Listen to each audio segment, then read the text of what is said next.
มงานนักแสดงนะคะขึ้นเวทีเพื่อถ่ายภาพเป็นเกียรติร่วมกันเลยค่ะเชิญเลยนะครับเชิญเลยเดี๋ยวเราไงช่วยกันจัดบล็อกกิ้งกันหน่อยนะฮะ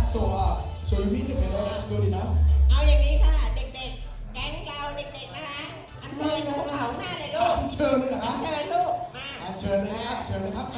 เดี๋ยวเราสควีซอินกันหน่อยขอให้ผู้หลักผู้ใหญ่อยู่ข้างบนตรงกลาง คุณต้องยืน ขอให้ผู้หลักผู้ใหญ่นะครับยืนอยู่ตรงกลางเลยนะฮะ ไป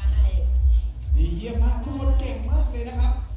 คุณแจ็คเชิญยิ้มอยู่ส่วนไหนของโลก คุณแจ็คเชิญยิ้มมาหรือยังน้องชายผมคุณแจ็ค อยู่นี่อยู่นี่ แจ็คแจ็คนะครับพี่เป้อยากได้พี่เป้ลงมาด้วยอ่ะ เป้ไฮล็อกค่ะ พี่เป้อยู่ไหนจ๊ะพี่เป้พี่เป้จ๋า มา อัญ แล้ เชิ ว ญลงมา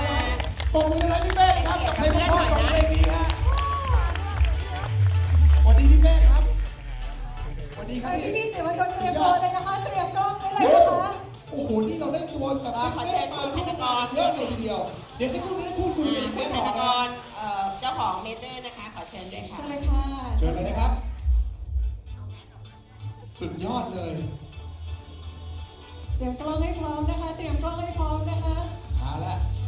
ขอ ล็อกกิ้ง เชิ สวย ญ ๆนะสควีซมี ขอเชิญน้องออฟอะค่ะผู้กำกับร่วมอีกท่านหนึ่งค่ะ